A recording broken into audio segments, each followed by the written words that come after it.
Hello. Hi friends. Welcome to my YouTube channel.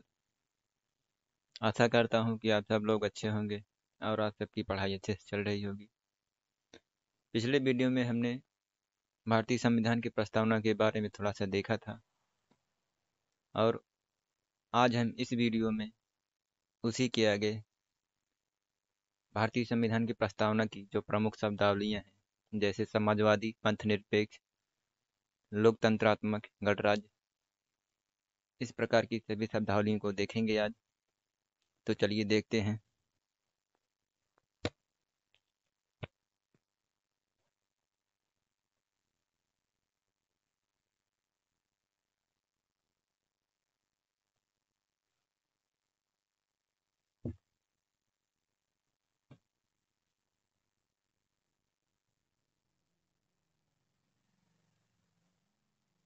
भारतीय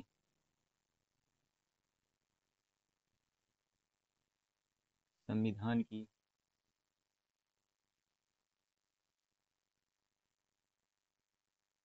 भारतीय संविधान के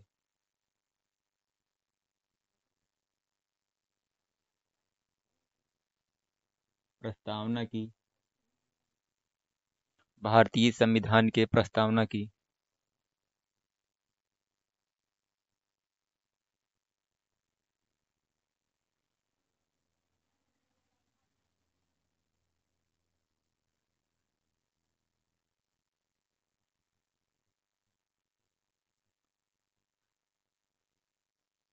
भारतीय संविधान के प्रस्तावना की प्रमुख शब्दावलियाँ, जैसे कि हमारा संविधान की प्रस्तावना जो है, हम भारत के लोग से शुरू होता है। इस प्रकार से पहली पहली शब्दावली जो है,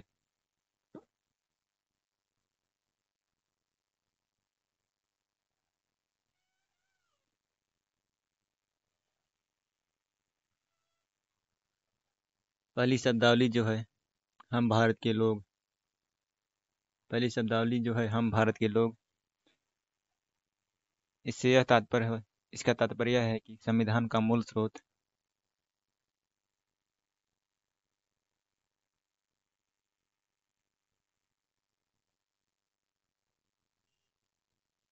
संविधान का मूल स्रोत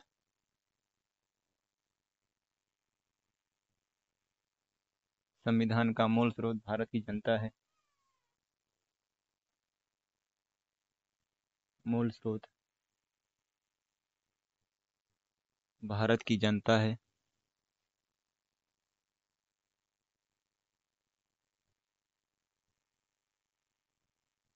मूल स्रोत भारत की जनता है।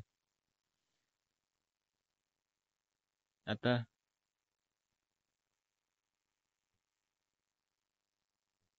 अतः वही समस्त शक्तियों का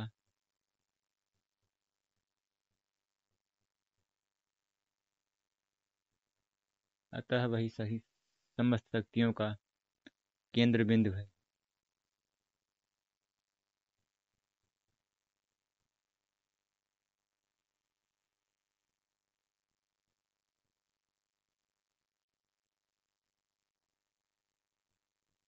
अतः वही समस्त शक्तियों का केंद्र बिंदु है। इस प्रकार से हम पहली शब्दावली देखेंगे कि हम भारत के लोग हैं। हम भारत के लोग से हमारा संविधान की प्रस्तावना शुरू होती है, जिसका तात्पर्य है कि संविधान का जो मूल स्रोत है भारत की जनता है। इस प्रकार से भारत की जनता ही समस्त शक्तियों का केंद्र बिंदु है।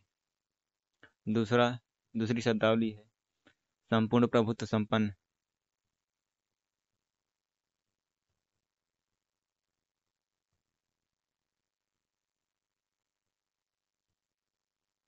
संपूर्ण प्रभुत्व संपन्न। संपूर्ण प्रभुत्व संपन्न। दूसरी शब्दावली जो है संपूर्ण प्रभुत्व संपन्न है।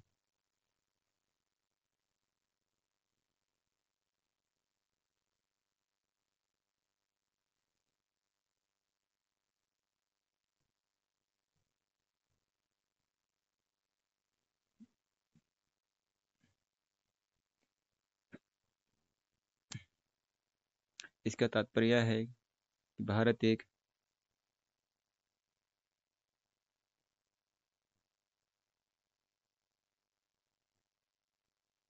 संपूर्ण भारत एक संपूर्ण प्रभुत्व संपन्न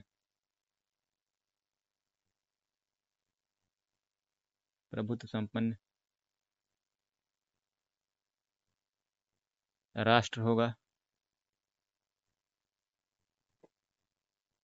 भारत एक संपूर्ण प्रभुत्व संपन्न राष्ट्र होगा जो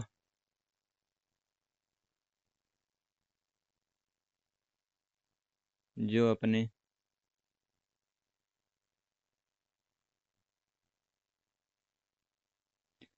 आंतरिक एवं विदेशी जो अपने आंतरिक एवं विदेशी मामलों में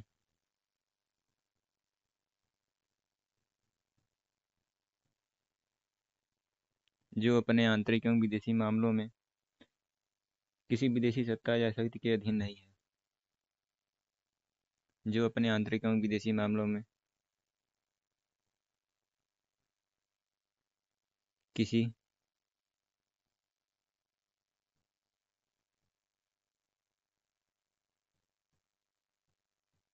विदेशी सत्ता जो कि अपने आंतरिक एवं बाह्य मामलों में किसी विदेशी सत्ता या शक्ति के अधीन नहीं होगा।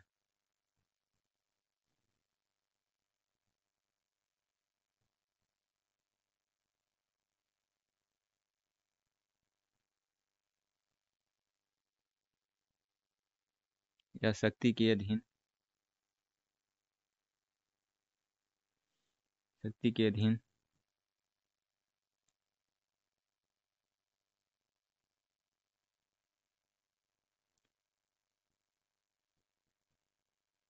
नहीं होगा।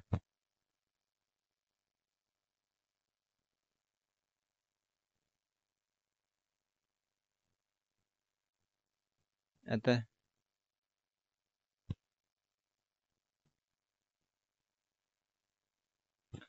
संपूर्ण प्रभुत्व संपन्न दूसरा पॉइंट हमारा है, दूसरी शब्दावली जो है संपूर्ण प्रभुत्व संपन्न है।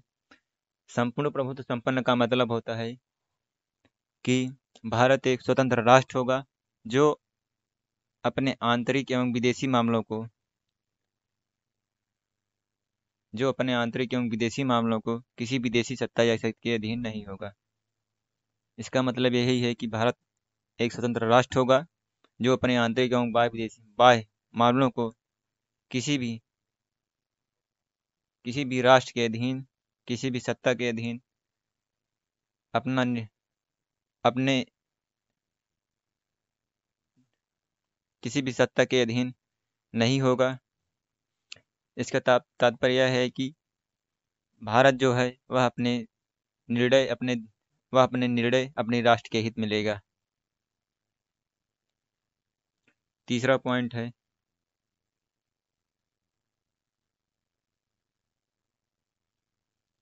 तीसरा पॉइंट है समाजवादी।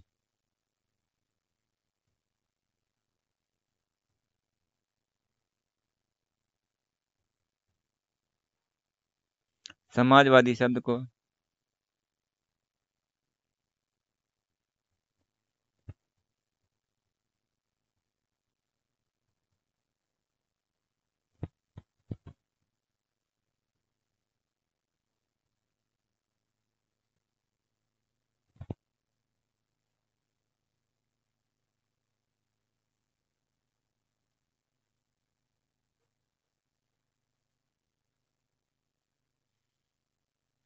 नाइनटीन 76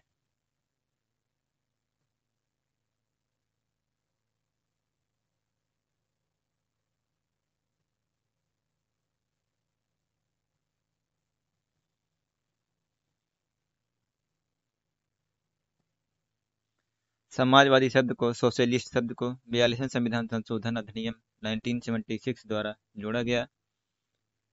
समाजवाद जो है दो प्रकार का होता है।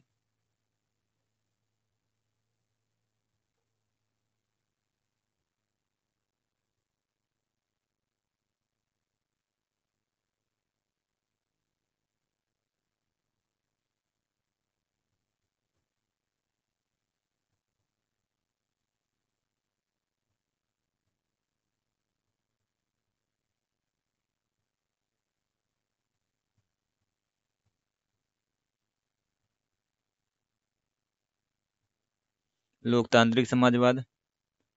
दूसरा जो है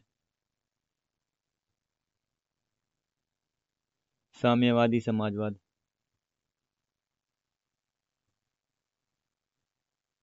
लोकतांत्रिक समाजवाद, दूसरा जो है साम्यवादी समाजवाद। इसको हम राज्य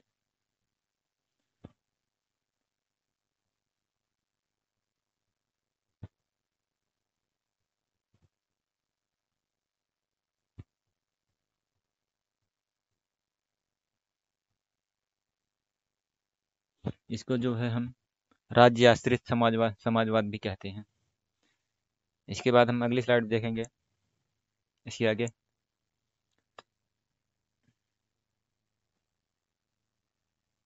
पहला पॉइंट है हम भारत के लोग से तात्पर्य है कि संविधान का जो मूल स्रोत है वह भारतीय जनता है, अतः वही सभी शक्तियों का केंद्र बिंदु है। दूसरा पॉइंट है संपूर्ण प्रभुत्व संपन्न। संपूर्ण प्रभुत्व संपन्न का तात्पर्य होता है कि भारत जो है एक स्वतंत्र राष्ट्र है।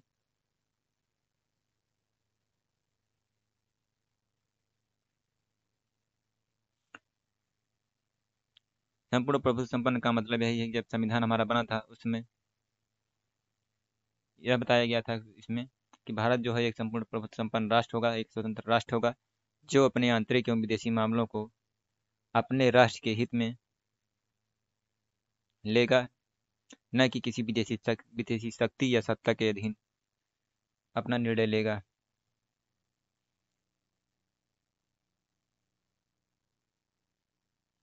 तीसरा पॉइंट है समाजवादी सोशलिस्ट।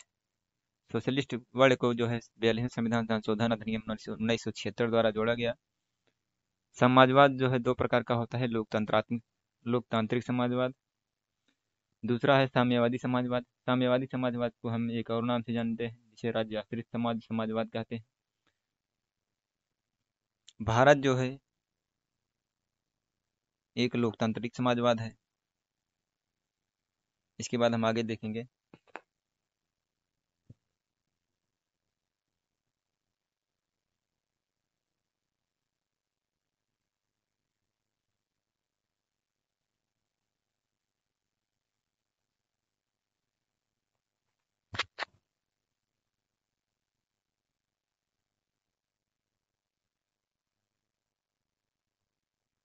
समाजवाद के दो प्रकार हैं। पहला जो है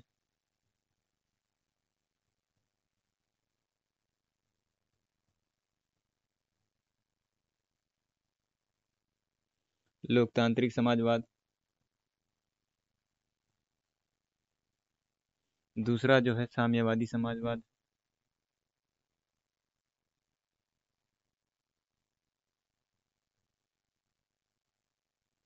साम्यवादी या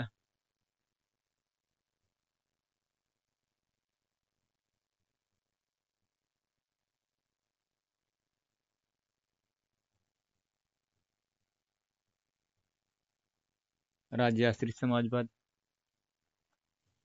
लोकतांत्रिक समाजवाद जो है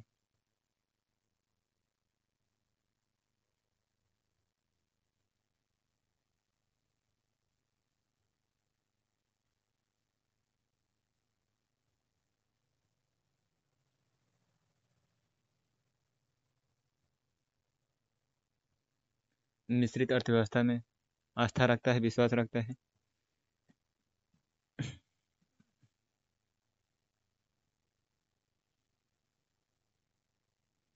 मिश्रित अर्थव्यवस्था में जो है सार्वजनिक एवं निजी क्षेत्र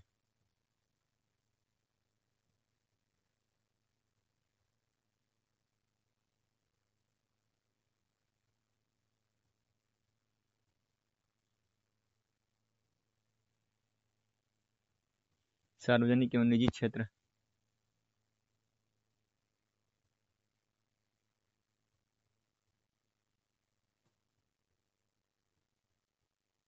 दोनों साथ साथ पाए जाते हैं।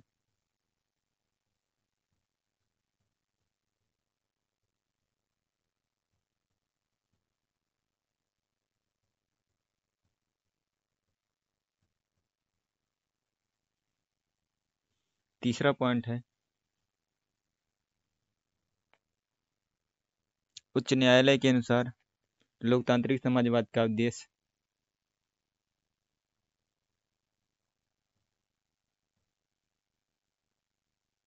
उच्चतम न्यायालय के अनुसार लोकतांत्रिक समाजवाद का उद्देश्य होता है गरीबी उन्मूलन, गरीबी को समाप्त करना, बीमारी समाप्त करना और अवसर की असमानता को समाप्त करना।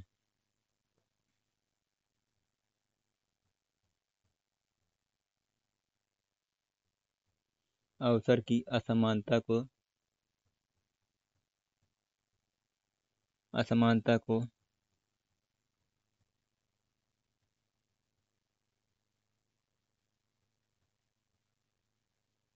समाप्त करना। उच्चतम न्यायालय के अनुसार लोकतांत्रिक समाजवाद का जो उद्देश्य होता है गरीबी, बीमारी और अवसर की असमानता को समाप्त करना होता है। इस प्रकार से लोकतांत्रिक समाजवाद जो है मिश्रित अर्थव्यवस्था में आस्था और विश्वास रखता है। मिश्रित अर्थव्यवस्था में सार्वजनिक, पब्लिक एंड प्राइवेट सेक्टर दोनों साथ साथ पाए जाते हैं और इसका लोकतांत्रिक समाजवाद का उद्देश्य होता है गरीबी, बीमारी और अवसर की असमानता को समाप्त करना होता है। जबकि साम्यवादी समाजवाद में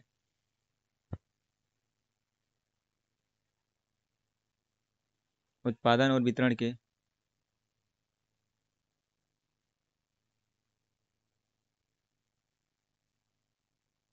उत्पादन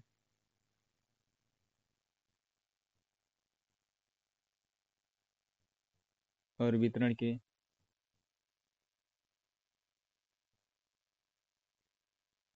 उत्पादन और वितरण के सभी साधनों का राष्ट्रीयकरण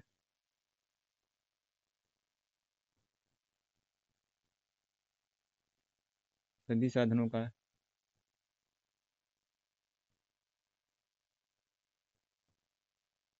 राष्ट्रीयकरण वितरण के सभी साधनों का राष्ट्रीयकरण और निजी संपत्ति का उन्मूलन और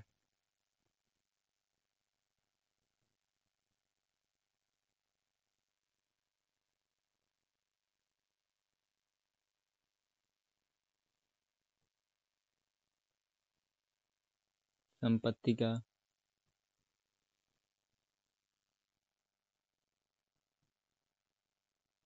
उन्मूलन शामिल होता है। साम्यवादी समाजवाद में उत्पादन और वितरण के सभी साधनों का राष्ट्रीयकरण और निजी संपत्ति का उन्मूलन होता है।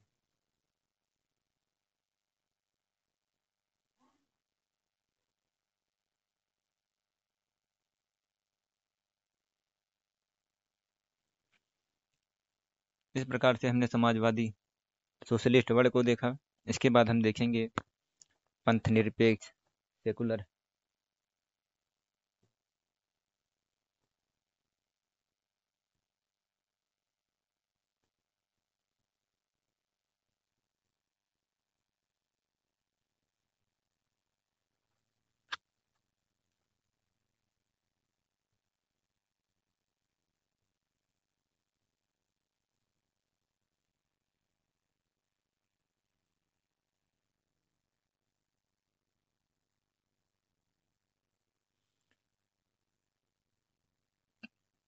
चौथा पॉइंट है पंथ निरपेक्ष। इसे भी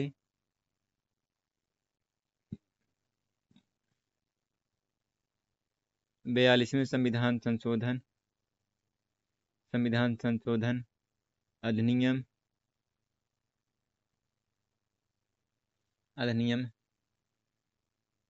1976 द्वारा जोड़ा गया 1976 द्वारा जोड़ा गया। पंथ निरपेक्ष जो है, पंथ निरपेक्ष में इसका तात्पर्य होता है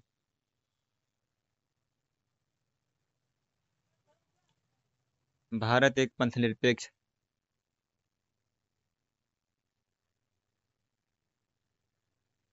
भारत एक पंथ निरपेक्ष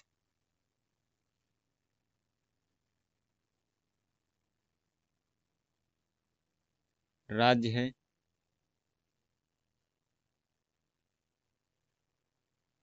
भारत एक पंथ निरपेक्ष राज्य है। इसका तात्पर्य होता है कि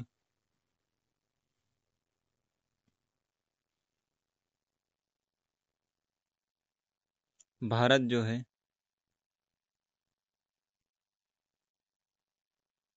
भारत जो है किसी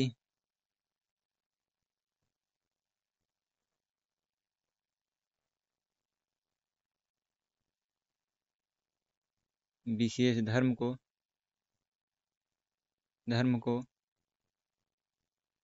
राजधर्म के रूप में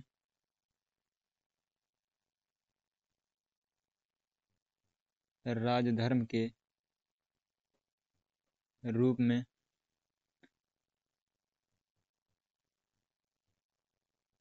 मान्यता प्रदान नहीं करता।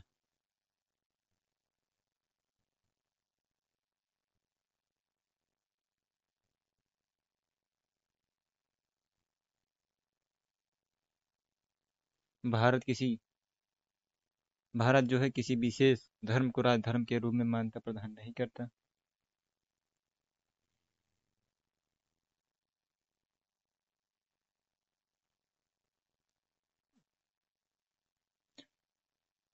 एक नहीं करता, बल्कि वह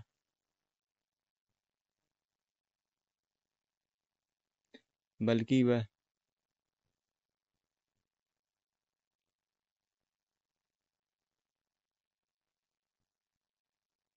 सभी धर्मों को बल्कि वह सभी धर्मों को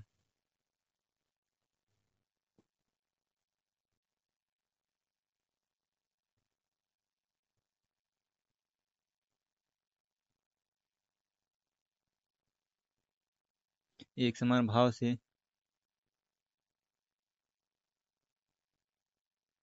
समान संरक्षण प्रदान करता है। समान संरक्षण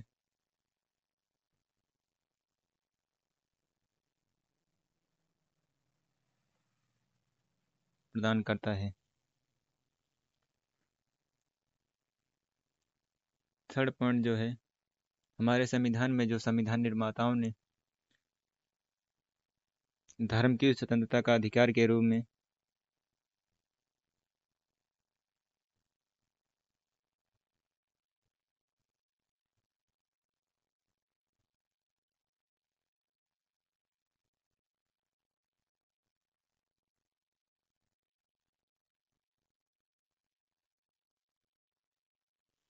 धर्म की स्वतंत्रता का अधिकार के रूप में आर्टिकल 25 से 28 अनुच्छेद 25 से 28 तक भारत की जनता को यह एक मौलिक अधिकार प्रदान किया गया है। जो संविधान निर्माता थे उन्होंने धर्म की स्वतंत्रता के नाम पर भारत की जनता को आर्टिकल 25 से 28 के अंदर उन्हें मौलिक अधिकार प्रदान किया गया है। इस प्रकार से भारत जो है एक किसी भी विशेष धर्म को राजधर्म के रूप में मान्यता प्रदान नहीं करता है। वह सभी धर्मों को एक समान संरक्षण प्रदान करता है और एक समान भाव से सभी धर्मों को देखता है। इस प्रकार से आगे हम देखेंगे। चौथा वर्ड है चौथा नहीं, पांचवा वर्ड है लोकतंत्र।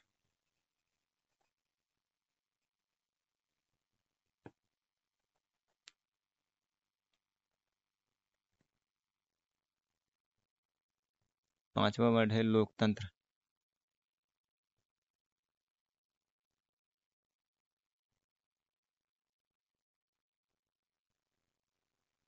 पांचवा वर्ड है लोकतंत्र।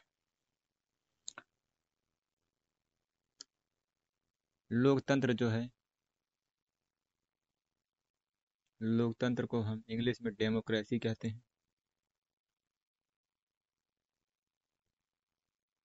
इंग्लिश में डेमोक्रेसी कहते हैं। डेमोक्रेसी जो है Greek word demos Greek word demos plus क्रियोस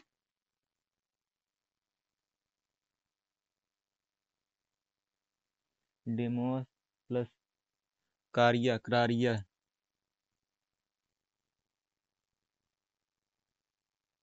से मिलकर बना हुआ है। डेमोस का मतलब होता है लोग,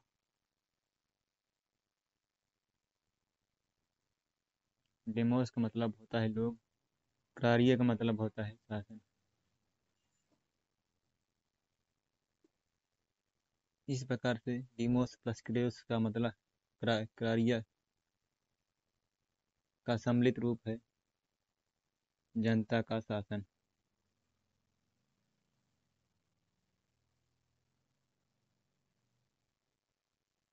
जनता का शासन। जनता का शासन। लोकतंत्र का मतलब होता है, लोक का मतलब होता है जनता, तंत्र का मतलब होता है शासन, लोगों का तंत्र। अब्राहम लिंकन जो है अमेरिका के 16वें राष्ट्रपति थे।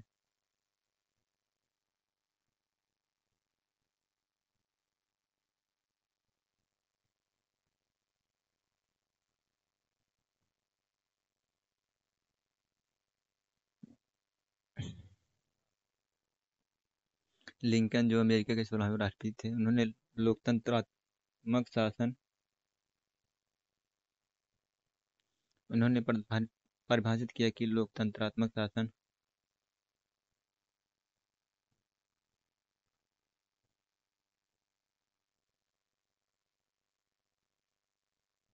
शासन लोकतंत्रात्मक शासन जनता का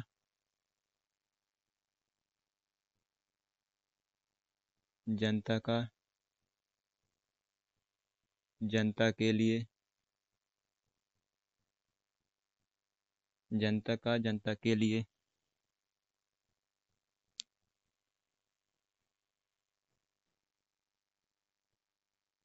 और जनता द्वारा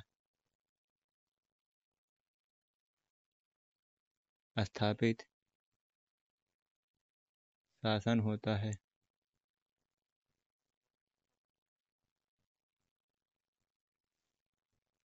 लोकतंत्र जो होता है, लोकतंत्रात्मक शासन जनता का जनता के लिए जनता द्वारा स्थापित शासन होता है।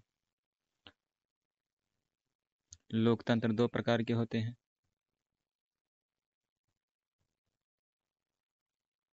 लोकतंत्र दो प्रकार के होते हैं।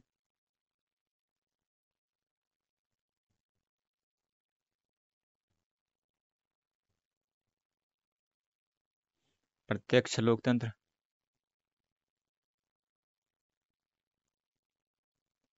दूसरा होता है अप्रत्यक्ष लोकतंत्र। प्रत्यक्ष लोकतंत्र का उदाहरण, प्रत्यक्ष लोकतंत्र प्रत्यक्ष लोकतंत्र में लोग अपनी शक्ति का इस्तेमाल प्रत्यक्ष रूप से करते हैं।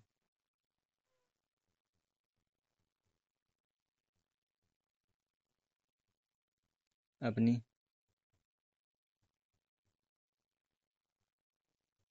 शक्ति का इस्तेमाल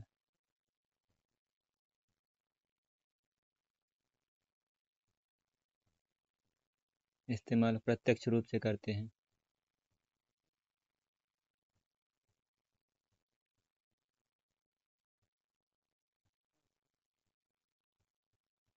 प्रत्यक्ष रूप से करते हैं। इसका सबसे अच्छा उदाहरण जो है वह है स्विट्जरलैंड।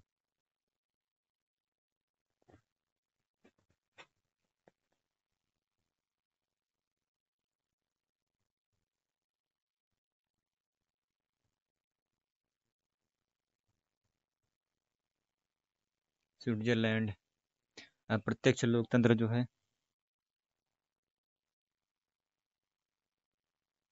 अप्रत्यक्ष लोकतंत्र में लोगों द्वारा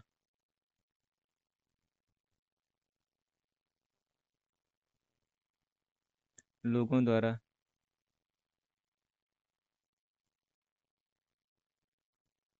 लोगों द्वारा चुने गए प्रतिनिधि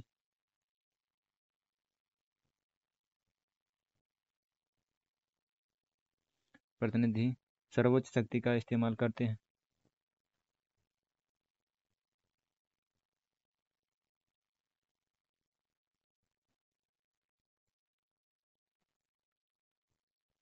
शक्ति का इस्तेमाल करते हैं।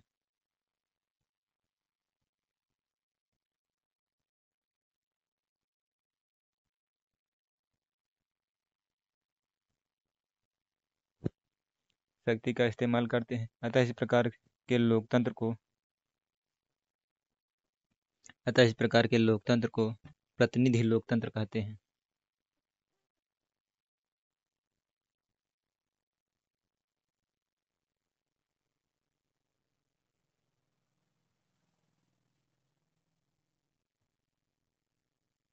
लोकतंत्र को प्रतिनिधि लोकतंत्र कहते हैं।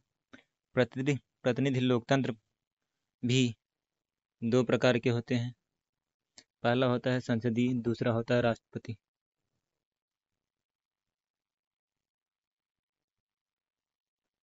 संसदीय, दूसरा होता है अध्यक्षीय।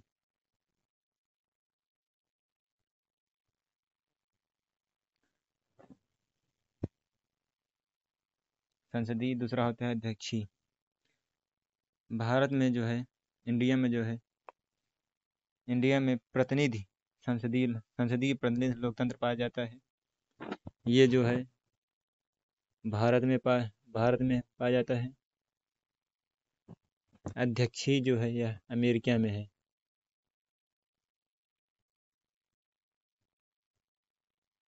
अमेरिका में पाया जाता है। यहाँ पर राष्ट्रपति हेड होता है।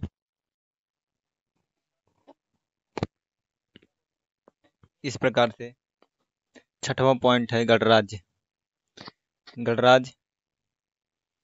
गणराज्य में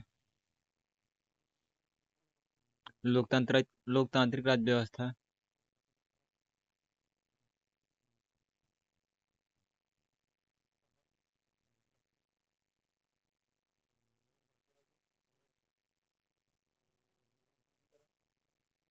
लोकतांत्रिक राज्य व्यवस्था जो है उसके दो प्रकार हैं। पहला है राजशाही व्यवस्था।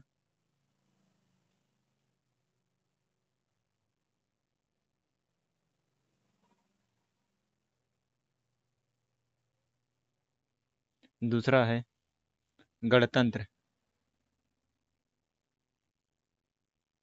राजशाही व्यवस्था में जैसे राजशाही व्यवस्था का सबसे अच्छा उदाहरण जो है वह है ब्रिटेन।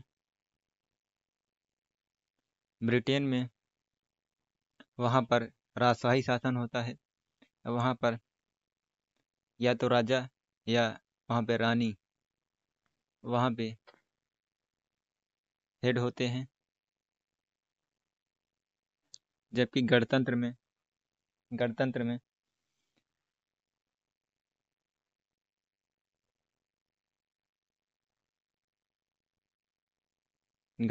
जो राजशाही व्यवस्था में जो राज्य प्रमुख होता है वह ब्रिटेन की राजा या ब्रिटेन की रानी होते हैं। जबकि गणतंत्र में राज्य प्रमुख जो होते हैं वह हमेशा प्रत्यक्ष अथवा अप्रत्यक्ष रूप से राज्य प्रमुख प्रत्यक्ष अथवा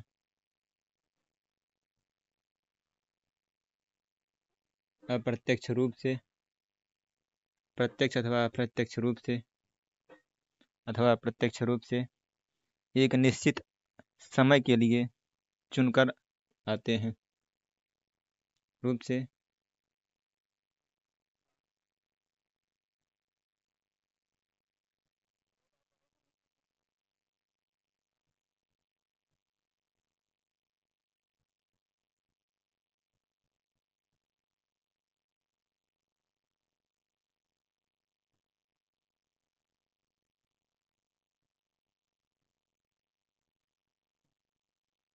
इस प्रकार से गणतंत्र में राज्य प्रमुख जो होता है वह प्रत्यक्ष अथवा अप्रत्यक्ष रूप से एक निश्चित समय के लिए, एक निश्चित अवधि के लिए चुनकर आते हैं। जैसे उदाहरण जैसे अमेरिका,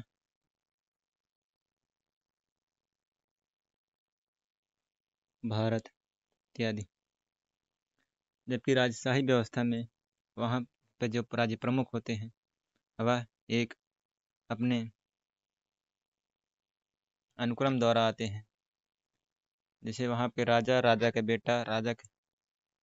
के बेटा इसी प्रकार से धीरे धीरे अपने पीढ़ी दर पीढ़ी पर ऐसे अपना वहाँ पर राज्य प्रमुख होते हैं।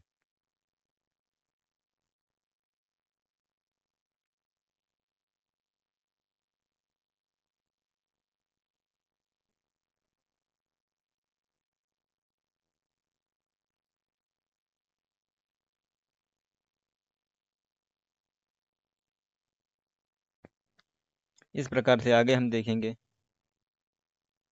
न्याय।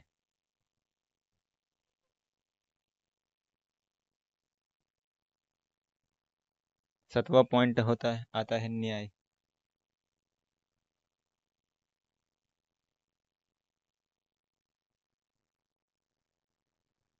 सातवां पॉइंट है न्याय।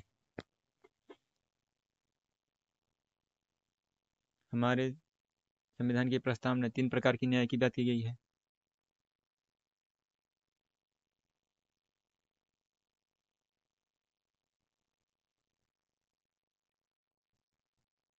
सामाजिक न्याय। सामाजिक न्याय जो है, सामाजिक न्याय में यह बताया गया है कि जाति जाति रंग धर्म धर्म लिंग लिंग के आधार पर किसी प्रकार का भेदभाव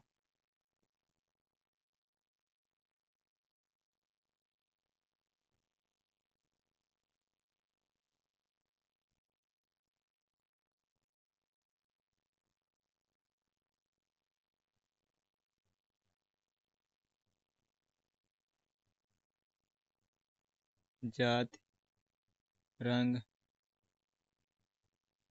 लिंग धर्म आदि के आधार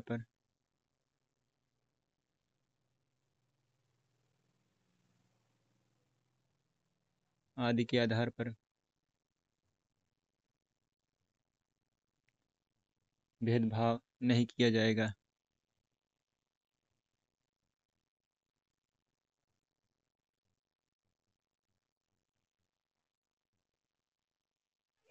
लिंग, हर व्यक्ति के साथ जाति रंग लिंग धर्म आदि के आधार पर भेदभाव नहीं किया जाएगा। दूसरा जो है वह है आर्थिक न्याय।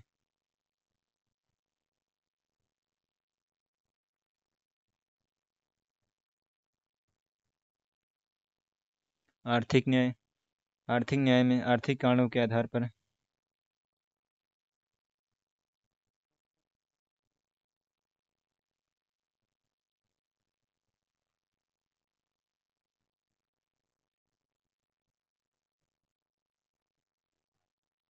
आर्थिक कारणों के आधार पर किसी भी व्यक्ति के साथ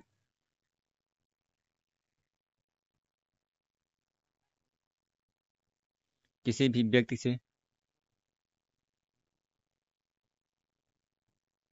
किसी भी व्यक्ति से भेदभाव नहीं किया जाएगा।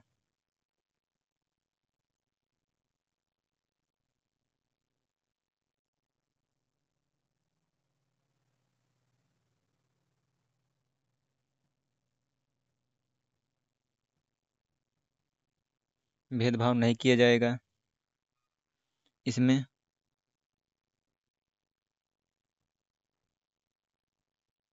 इसमें संपदा आय संपत्ति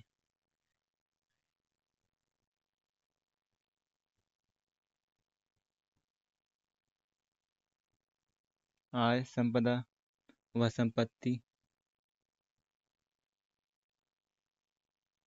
आय संपदा व संपत्ति की असमानता को दूर करना।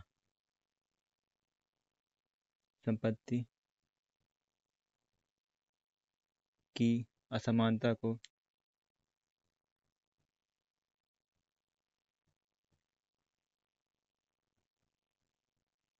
असमानता को दूर करना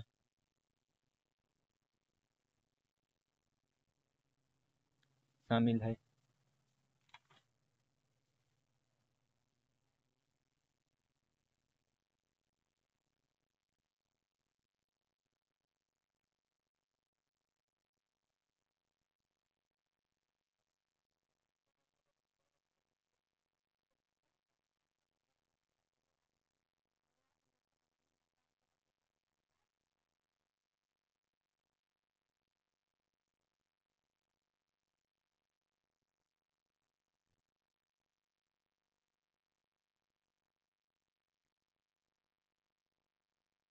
चौथा पॉइंट है सामाजिक, आर्थिक और चौथा पॉइंट है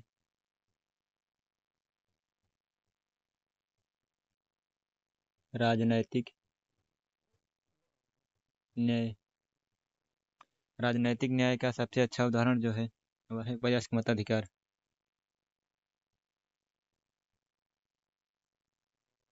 वयस्क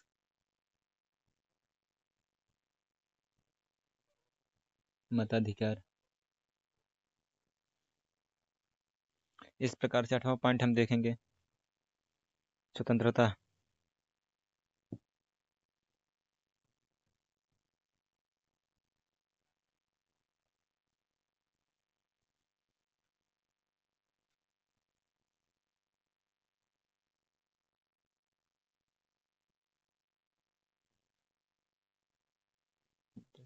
इस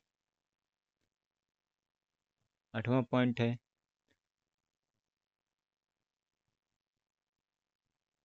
स्वतंत्रता।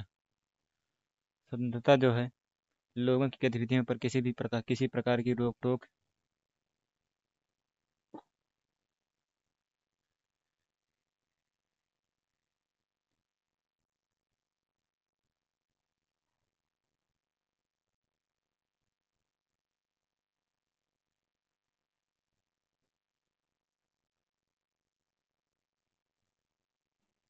किसी प्रकार की रोक टोक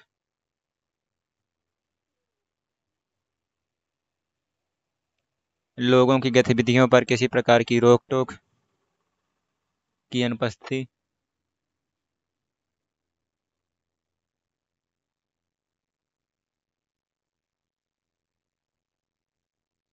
किसी प्रकार की रोक टोक की अनुपस्थिति तथा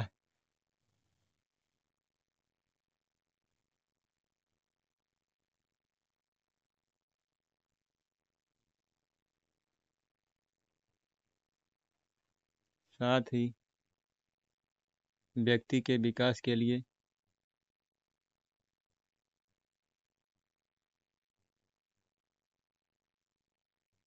तथा व्यक्ति के विकास के लिए व्यक्ति के विकास के लिए अवसर प्रदान करना।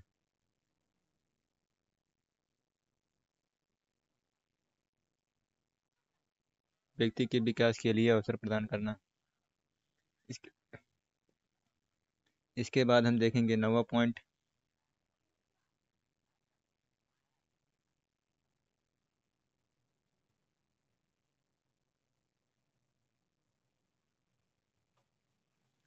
पॉइंट है समता।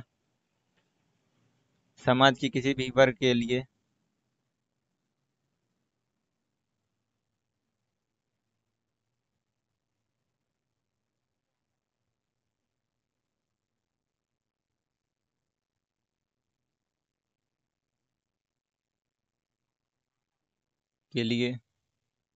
विशेषाधिकार की अनुपस्थिति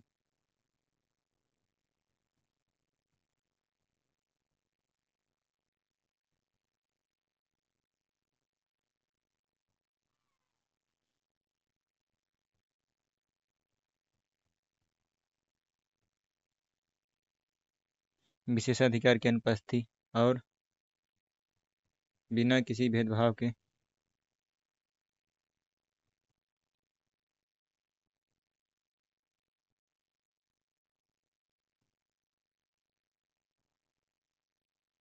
बिना किसी भेदभाव के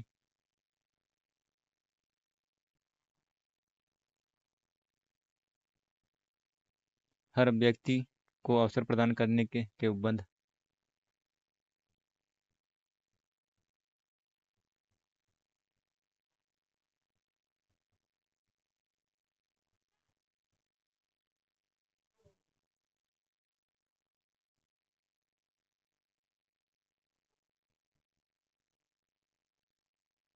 प्रदान करने के उपबंध।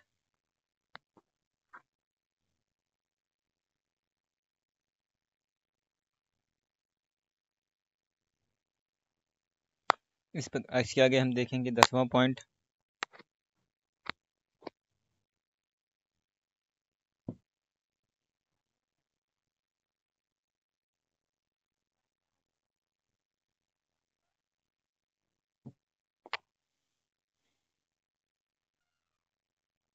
10वां पॉइंट है बंधुत्व।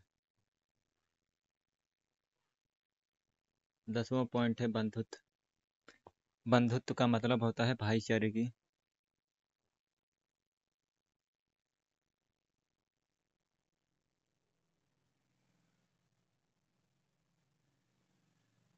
भाईचारे की भावना हमारे मौलिक कर्तव्य की जो अनुच्छेद 51 का में है, भाग 4 का के अनुच्छेद 51 का में यह बताया भाईचारे की भावना के बारे में चर्चा की गई है। अनुच्छेद 51 का में बताया गया है कि हर भारतीय नागरिक का कर्तव्य होगा कि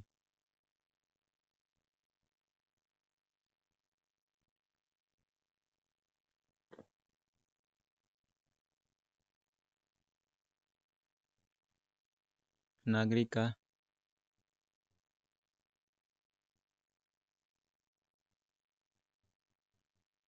कर्तव्य होगा कि भारतीय नागरिक का कर्तव्य होगा कि वह धार्मिक,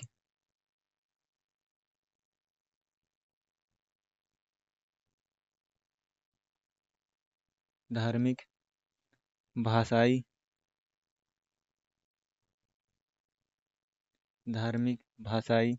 क्षेत्रीय अथवा वर्ग विविधताओं से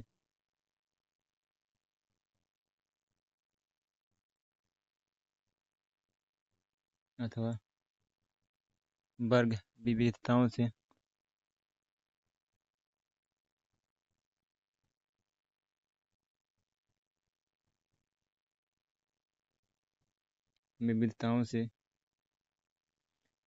ऊपर उठकर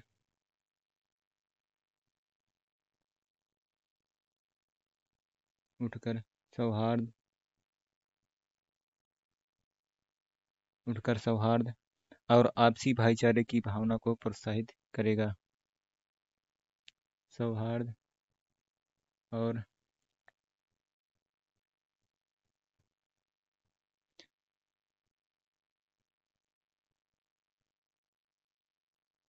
भाईचारे की भावना को प्रोत्साहित करेगा।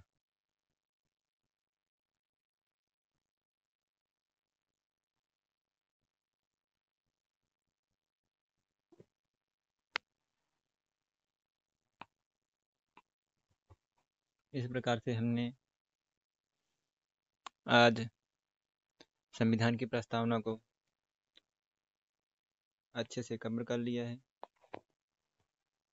अगली वीडियो में हम भारतीय संविधान की विशेषताओं को देखेंगे। प्लीज़ आप हमारे चैनल को थोड़ा सपोर्ट कीजिए, इससे हमें थोड़ा मोटिवेशन मिलता है। आप हमारे चैनल को लाइक, शेयर एंड सब्सक्राइब करें। Thank you.